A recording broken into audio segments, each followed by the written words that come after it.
When we leave a bad relationship, we can be really hard on ourselves. It's kind of like, I can't believe I got into that relationship, or I can't believe I let them treat me like that, or I can't believe how long I stayed.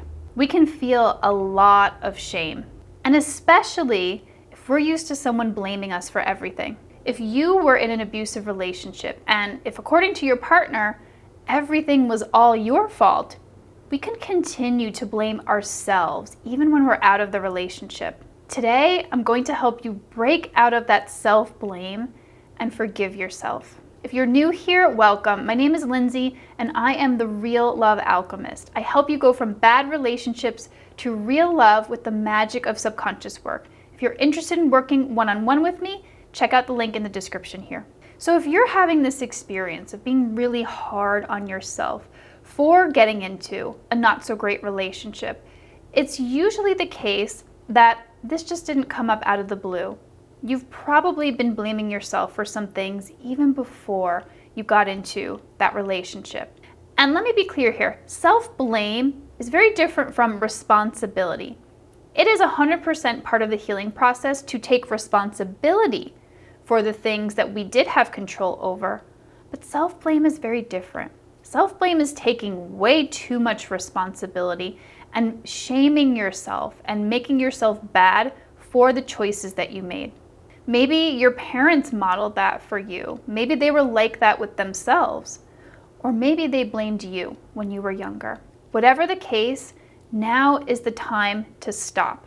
Now is the time to cultivate self-acceptance and self-compassion, because that's how you break out of the cycle of toxic and bad relationships.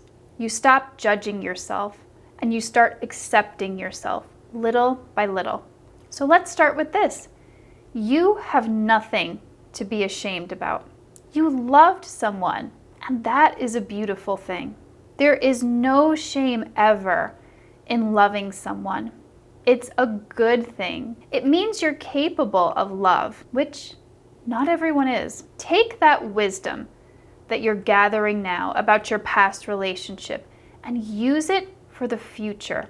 You're getting that wisdom. And by wisdom, I mean you're able to now look back and see, oh yeah, that was a red flag. That was where I should have walked away.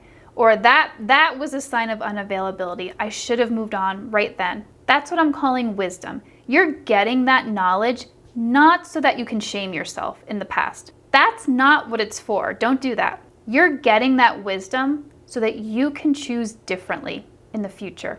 It's an opportunity to learn about yourself and make a different choice the next time. So it's actually a gift. So now that we've gotten clear on that, let's do a self-forgiveness exercise. I want you to get into a comfortable position, either sitting down or lying on a bed, lying on a couch. Make sure you're in a quiet place where you won't be disturbed. And I'm going to have you take a few deep breaths. Just breathe in and breathe out. And another one, breathe in and breathe out. And one more, breathe in and breathe out. And now you're going to close your eyes. And I want you to visualize a younger version of yourself. Maybe it's you from a few months ago, or even from a few years ago. Or maybe it's your childhood self, the part of you that is taking the brunt of that self-judgment, of that self-criticism that's coming up. And I want you to allow any emotions that are coming up to just be there. None of them are wrong. None of them are bad. You may feel some shame, or maybe some anger, maybe sadness. And if there's some judgments that are coming up, some judgmental thoughts, some critical thoughts, allow them to be there as well. The more you fight them, the more you resist them, the longer they'll stay around. So right now, it's okay that they're there. Accept whatever comes up as you're visualizing this younger version of yourself. And now I want you to imagine you. This part of you that is viewing the younger version of yourself. And this part of you is a loving, healing being. You can take on the role of a loving parent, a grandparent, a spirit guide, whatever calls to you. And I want you to give that younger part of you a message. Whatever they need to hear from you in this moment.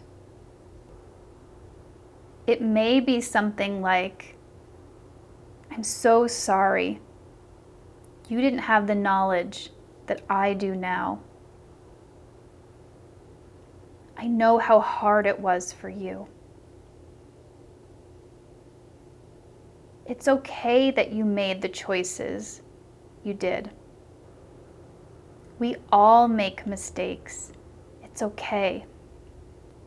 We're all just here doing the best we can in each moment. I love you, and I'm always here for you. And this younger version of you may have something to say as well. All you need to do is listen. These parts of us just want to be heard. And you may want to pause this video right now and keep talking to that younger version of you. And when you're done, you can push play. And when you finish communicating with that part of you, you can close by saying, I'm always here for you, or something like that. Let that part of you know that you're always here, that you will be present, you will be back to talk to that part of you when something's happening, when they're in pain, or when they need some support. And whenever you're ready, you can open your eyes. I hope that helped you today. The idea of this exercise is not that you do it just once and everything is fine. You would do this whenever you're feeling those emotions of shame or being hard on yourself over and over again until eventually you come away feeling more accepting of yourself and more compassionate of yourself. Speaking of self-compassion and self-love, if you want to learn more about how to love yourself, truly love yourself after a toxic relationship, check out this video here.